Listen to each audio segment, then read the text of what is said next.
Agata Christie. Pljačka $1.000.000 u obveznicama. Koliko je samo pljački u obveznicama izvršeno u posljednje vreme? Primetio sam jednog jutra dok sam ostavljao novine u stranu. Poirot, ostavimo po strani nauku detekcije i okrenimo se zločinu. Jesi li ti to prihvatio taktiku, kako vi to kažete, obogati se brzo, mon ami? Pogledaj ovaj posljednji genijalni potez. Obveznice Libertija vredne $1.000.000 koje su Londonska banka i Škotska banka slale u New York i koje su neverovatno nestale na brodu Olimpija. Da nemam morsku bolest i poteškoće da praktikujem izvrstan Levenguajerov metod duže od nekoliko sati, koliko traje prelazak kanala, pružio bih sebi zadovoljstvo da putujem jednim od tih velikih brodova. Sanjivo je prošaputao Poirot. Da, zaista, rekao sam veselo. Pojedini su pravi dvorci, sa bazenima, restoranima, barovima, vrtovima palmi. Zaista bi čoveku bilo teško da poveruje da je na sred mora. Ja uvek znam kada sam na moru, tužno je kazao Poirot. I sve te tričarije koje si nabrao, meni ništa ne znače. Ipak, prijatelju moj, razmisli na trenutak o prednostima koje bi donelo putovanje inkognito na jednom takvom brodu.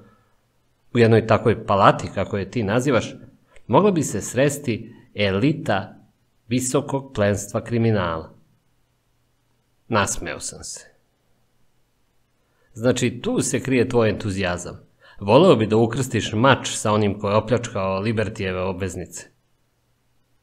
Prekinuo nas je dolazak stanodavke. Jedna mlada dama želi da vas vidi, mesije Poirot. Evo njene posjetnice. Na posjetnici je stajalo gospođica Esme Farquhar, a Poirot je, pošto se sagnuo ispod stola da dohvati zalutalu mrvicu i bacio je u korpu za otpatke, potvrdno klimnuo glavom stanodavki da je uvede. Nakon nekoliko trenutaka, jedna od najšarmantnijih devojaka koju sam ikada vidio ušla je u sobu. Imala je krupne, smeđe oči i savršenu liniju. Bila je lepo obučena i savršenih manira. Izvolite, sedite, madmazelu. Ovo je moj prijatelj kapetan Hastings, koji mi pomaže oko rešavanja mojih sitnih problema. Plašim se da je u pitanju veliki problem zbog koga vas ja danas uznemiravam, mesije Poirot, kazala je devojka, ljubazno mi se naklonivši dok je sedala. Verujem da ste o njemu već čitali u novinama. Mislim na krađu obveznica Libertija na Olimpiji. Zaprepašćenost se nesumnjivo pojavila na Poirotovom licu, pošto je devojka brzo nastavila. Sigurno se pitate kakve ja veze imam sa ozbiljnom institucijom poput Londonske i Škotske banke. U izvesnom smislu ništa, ali sa druge strane sve. Znate, mesije Poirot, ja sam verena za gospodina Philipa Ridgwaya. Aha, a gospodin Philip Ridgway bio je zadužen za obveznice u trenutku kada su bile ukradene. Naravno, na njega se ne može svaliti krivica. On ni na koji način nije kriv za to. Svejedno, on je van sebe zbog te situacije, a njegov stric, poznato mi je, insistira na tome da je slučajno negde spomenuo kako su obveznice kod njega. To je strahovit udarac za njegovu karijeru. Ko je njegov stric? Gospodin Vavasour, generalni direktor Londonske i Škotske banke. Verujem, gospođice Farquhar, da ćete mi ispričati celu priču. Svakako. Kao što i sami znate, banka je želela da proširi svoj posao na Ameriku i u tu svrhu je odlučila tamo da pošalje obveznice Libertija u vrednosti od preko $1.000.000. Gospodin Vavasour je izabrao svog bratanca koji već godinama radi na poverljivoj poziciji i koji je upoznat sa svim bankarskim poslovima u Njujorku da ode na taj put. Olimpija je isplovila iz Liverpoola 23. a obveznice su toga jutra Philipu predali gospodin Vavasour i gospodin Shaw, dva glavna generalna direktora Londonske i Škotske banke. Prebrojane su, uredno složene i zapečaćene u njegovom prisustvu, a zatim je on paket sa obveznicama zaključao u svom ručnom koferu. Je li to kofer sa običnom bravom? Ne, gospodin Shaw je insistirao da se na kofer stavi specijalna Hupsova brava. Philip je, kako sam kazala, stavio paket na dno kofera. Ukradene su samo nekoliko sati pre dolaska u New York.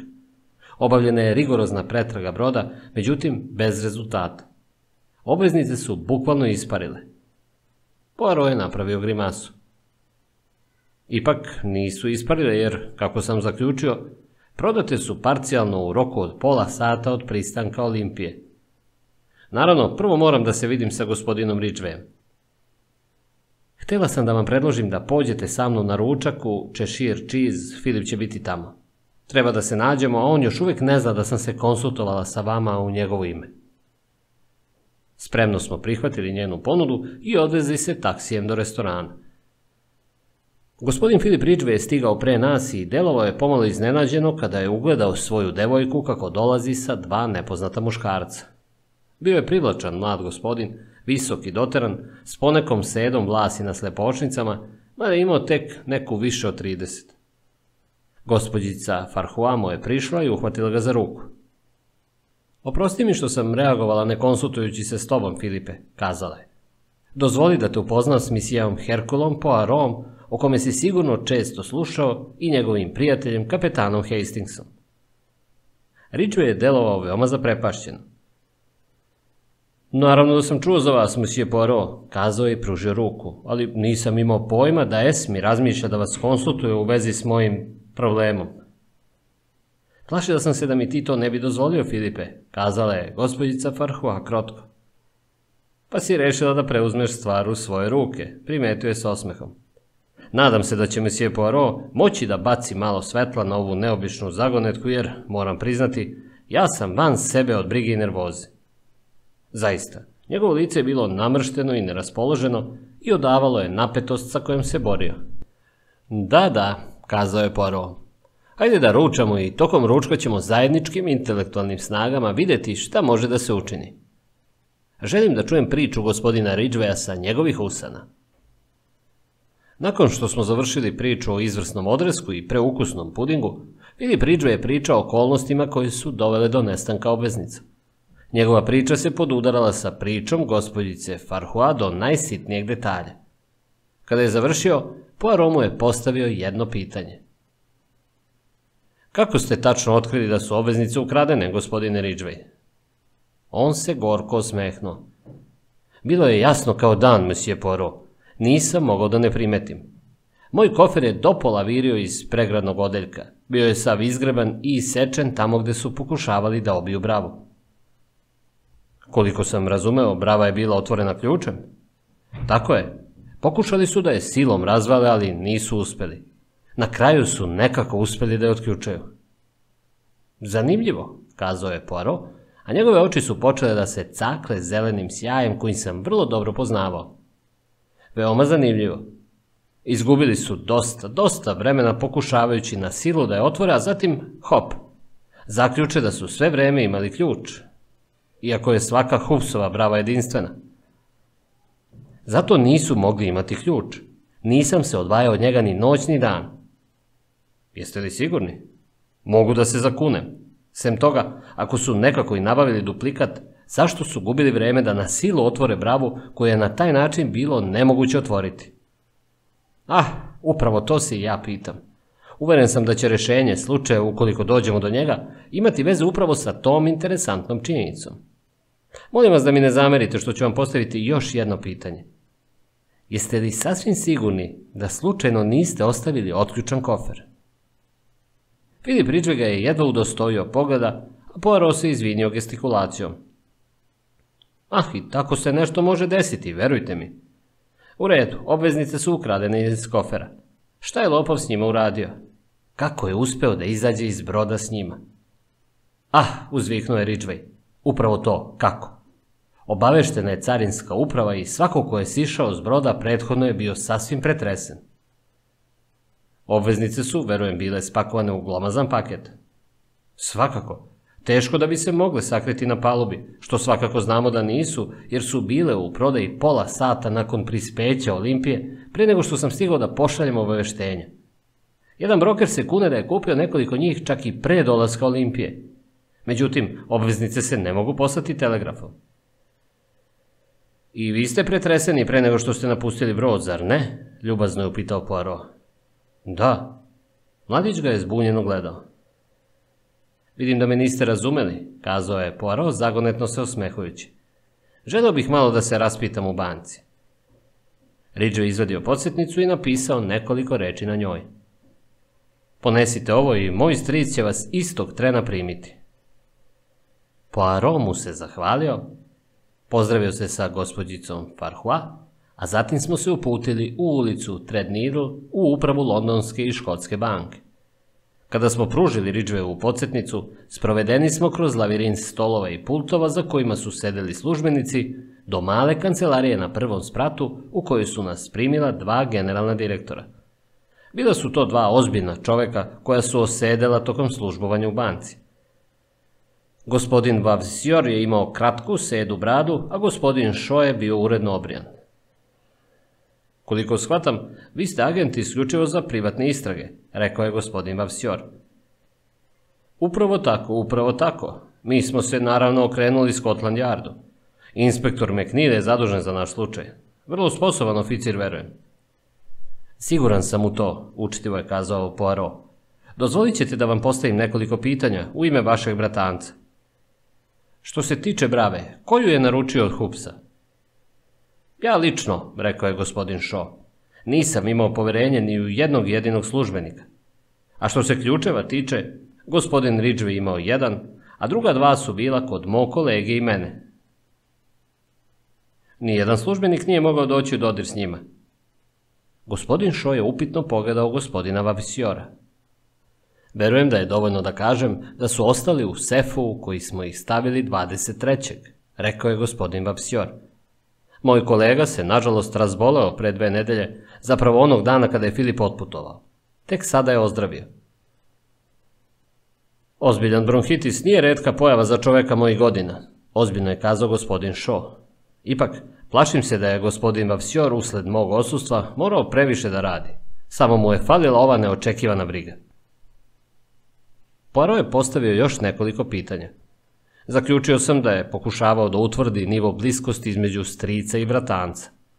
Odgovori gospodina Vavasoura su bili kratki i precizni. Njegov bratanac je bio službenik od poverenja u banci. Nije imao dugova niti novčanih neprilika koliko je on znao. Bili su mu poveravani slični zadaci i ranije. Konačno su nas ljubazno ispratili. Razočaran sam, kazao je Poirot kada smo izašli na ulicu. Nadao si se da ćeš otkriti nešto više? Oni su dva uzdržana i ukrućena starca. Nije me razočarala njihova uzdržanost i ukrućenost, mon ami. Nisam očekivao da ću direktore banke zateći kao oštre finansijere sa orlovskim pogledom kako ih predstavljaju tvoja dela fantastike. Ne, razočaran sam slučajem. Suviše je jednostavan. Jednostavan? Da, zar ga ne smatraš detinje prostim? Znaš ko je ukrao obveznice? Znam. Ali onda moramo... Kako? Ne uzbuđuj se, Hastingse. U ovom trenutku ništa nećemo da učinimo. Ali zašto? Šta čekaš? Olimpiju. Ona u utorak treba da se vrati iz Njujorka. Ali ako znaš ko je ukrao obveznice, zašto bismo čekali? On bi mogao pobeći. Na neko ostrvo u Južnom moru, dakle nema ekstradicije. Ne, mon ami, shvatio bi da mu život tamo ne bi bio prijatan. Zašto da čekamo? Bien, inteligenciji Herkula Poirota ovaj slučaj je savršeno jasan. Međutim, što se ostalih tiče, onih koje Bog nije tako obdario, inspektora McNeila, na primjer, mora još malo da se raspita kako bi utvrdio činjenice. Čovek mora da bude obziran prema manje obdarenima. Za Boga, Poirot, znaš i da bih dao ogroman novac da vidim kako ispadaš smešan, bar jednom. Tako si neverovatno sujetan. Ne trudi se uzalud, Hastingse. Istina je da postoje trenuci u kojima primećujem da me skoro mrziš. Avaj, plaćam kaznu svojoj veličini. Mali čovek je snažno izdahnuo, pa zatim tako komično uzdahnuo da sam morao da se nasmejem. U utorak smo u kupeu prve klase londonske železnice stigli u Liverpool. Poirot je tvrdoglavo odbijao da me prosvetli svojim sumnjama ili uverenjima. Zabavljao se izražavanjem iznenađenja, što i ja nisam bio podjednako upoznat sa situacijom. Uzdržao sam se od rasprave i obuzdavao sam svoju radoznalost maskom ravnodušnosti. Kada smo stigli na dok u kome je stajao usidren veliki prekookeanski brod, Poirot je postao žustar i budan. Naša procedura sastojala se od ispitivanja 4 stjuarda i raspitivanja o navodnom Poirotovom prijatelju koji se 23. ukrcao na brod za Njujork. Stariji gospodin sa naočarima, invalid, jedva izlazio iz svoje kabine. Taj opis izgleda podudario sa izvesnim gospodinom Ventorom koji je bio smešten u kabini C24, susednoj kabini od kabine u kojoj je boravio Philip Ridgway. Iako nisam mogao da shvatim kako je Poirot utvrdio postojanje gospodina Ventora, bio sam krajnje uzbuđen. Recite mi, uzviknuo sam, je li taj gospodin jedan od prvih koji se iskrcao kada ste pristali u New York? Stjuard je odmahnuo glavom. Ne, gospodine, zapravo iskrcao se među poslednjima. Povukao sam se poražen, primetivši kako mi se Poirot osmehuje. Zahvalio se stjuardu i otišli smo. Sve je to lepo, žustro sam primetio, ali posljednji odgovor mora da ruši tvoju preciznu teoriju. Smej se koliko hoćeš. Kao i obično, ti ništa ne shvataš, Hastingse. Taj posljednji odgovor je, naprotiv, samo potvrda moje teorije. Podigao sam ruke u očajanju. Odustajem. Kada smo se našli u vozu koji se kretao ka Londonu, Poirot je nekoliko minuta nešto pisao i svoje pisanije spakovao u koverat. Ovo je za dobrog inspektora McNeila. Ostavit ćemo to u prolazu u Scotland Yardu, a zatim idemo u restoran Randevu, jer sam zamolio gospođicu Farquhar da nam učini čast i večera sa nama. A šta je sa Ridgwayem? Šta s njim? Pitao je Poirot i zažmirkao. Nije valjda da misliš, ne možeš... Prešao ti u naviku da govoriš nepovezano, Hastingse. Zapravo, razmislio sam. Ukoliko je Ridgway lopov, što je savršeno moguće, slučaj bi bio šarmantan, lak metodički posao. Ali ne toliko šarmantan za gospođicu Farquhar. Verovatno si u pravu. Stoga je ovako najbolje. A sada, Hastingse, rezimirajmo slučaj. Vidim da to jedva čekaš.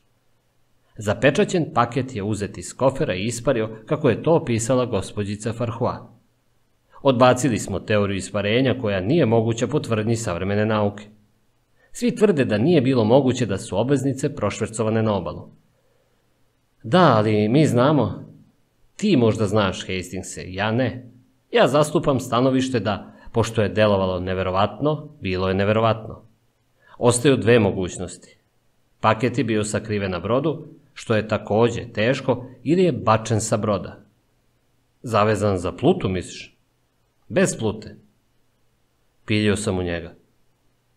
Ali ako su obveznice bile bačene sa broda, nisu mogle biti prodate u Njujorku.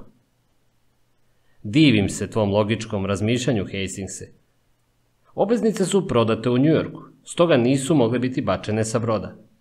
Vidiš kuda nas to vodi? Tamo odakle smo počeli. Ukoliko je paket bačen sa broda, a obveznice prodate u Njujorku, u paketu nisu bile obveznice.